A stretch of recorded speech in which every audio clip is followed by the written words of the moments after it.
আমরা আমাদের এই থিমস কাস্টমাইজেশন করার জন্য আমরা স্টাইল শীটে কিছু পরিবর্তন নিয়ে আসব। লাইক আমরা হচ্ছে দেখুন এখানে বাংলা যে লেখাটি এটি স্পষ্ট দেখা যাচ্ছে না, সুতরাং এটিকে যদি আমরা ভালো করে পাবলিশ করতে চাই যে স্পষ্ট দেখা যাবে, সেজন্য হচ্ছে আমরা ফায়ারবাগটি ওপেন করে সিলেক্ট করব। সিলেক্ট করে আমরা হচ্ছে এর কালারটি চেঞ্জ করে দেব। আমরা যদি 6:0 দেই তাহলে কিন্তু এটি কালো হচ্ছে দেখুন। এবং ফন্ট সাইজ আমরা যদি ফন্ট সাইজ বাড়াতে চাই তাহলে এখানে আমরা লিখে দেব ফন্ট সাইজ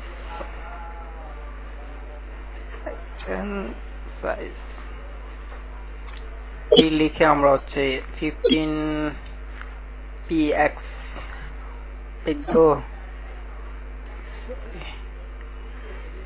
পিক্সেল ইচ্ছা করলে আরো বড় করতে পারি।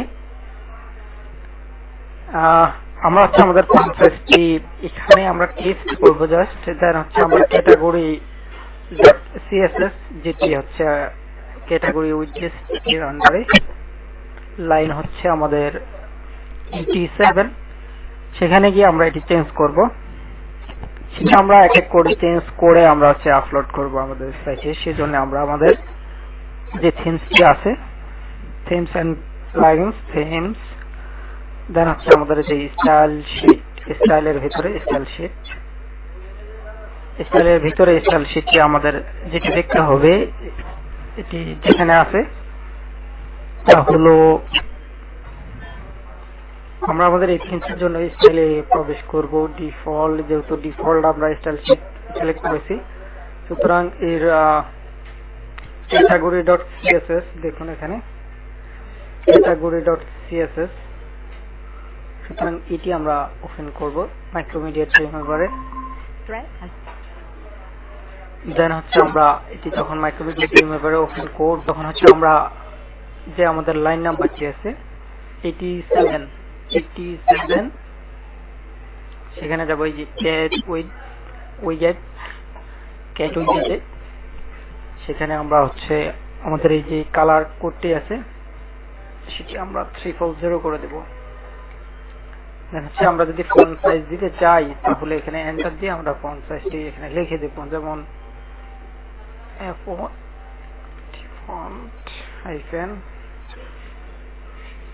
ফন্ট সাইজ দেখুন সেটি আমরা দিলাম 14 পিক্সেল।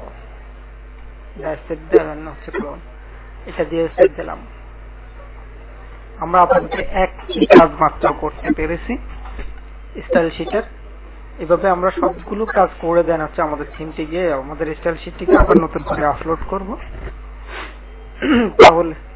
তাহলে হচ্ছে আমরা আমাদের এটা কাস্টমাইজেশন করতে পারবো। সেকেন্ড আমরা যেখানে যে কাস্টমাইজেশনটি করব তাহলে আমাদের ফন্ট সাইজটি, এই ফন্টটি আমাদের যদি স্মুথ হয় সেজন্য আমরা হচ্ছে ফন্ট কিছু পরিবর্তন নিয়ে আসব।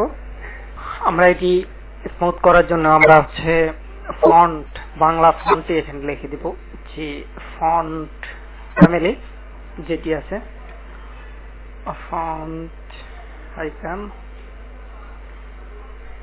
ফ্যামিলি, এটি হবে আমাদের এটি যে আমি দেখাচ্ছি টোটালটি যে এই যেটি সোলোমান লিপি দেখুন পুরাটুকু দেখুন। করার জন্য সবচেয়ে পারফেক্ট হলো সোলোমান লিপি। দেন আমাদের যদি যেটি আমাদের সাইটে যদি ইংলিশ থাকে তখন ইংলিশটি থাকবে এরিয়াল ফন্টে এবং সেই ডিফল্ট অবস্থায় বেরেন্ডা ফন্ট থাকবে। যদি কারো কম্পিউটারে সোলোমান লিপি না থাকে তাহলে সেই বেরেন্ডা ফন্টটি ভিজিবল করবে।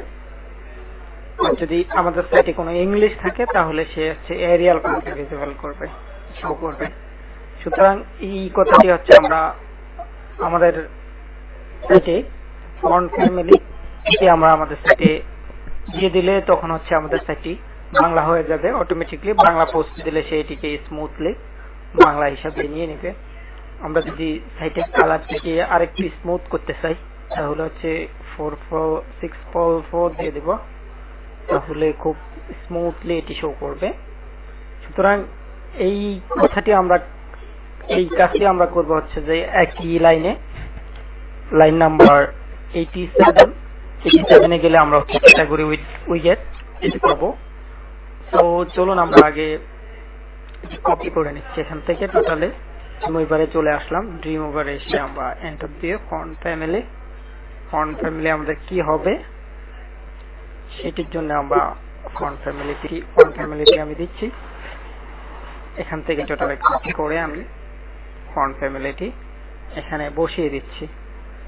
দেন হচ্ছে ক্লোন, দেন হচ্ছে আমরা আমাদের স্টাইল শিটটিকে সেভ দেব। এই ফন্ট ফ্যামিলি যদি আমরা দেই তাহলে হচ্ছে আমাদের সাইটটি ফন্ট যদি কারো কম্পিউটারে মিসিং হয় তাহলে এটি শো করবে। এই জন্য শো করবে যে এটি ডিফল্ট অবস্থায় ব্যারেন্ডা ফন্ট দেওয়া হয়েছে, যে সলোমন লিপি না থাকলে ব্যারেন্ডাতে শো করবে অথবা ইংলিশ থাকলে এরিয়াল ফন্টে শো করবে। সুতরাং এটুকু করলে আপনাদের বাংলা কাজ মোটামুটি আমাদের কমপ্লিট। এখন হচ্ছে আমরা যে কাজটি করব তা হলো আমরা আমাদের যে হেডারটি দেখতে পাচ্ছেন হেডারটি আমরা চেঞ্জ করব পরবর্তীতে, এবং হচ্ছে আমরা আমাদের সাইটের কালারটি চেঞ্জ করব। যে কালারটি আমাদের পছন্দ হচ্ছে না সাপোজ সেটি আমরা চেঞ্জ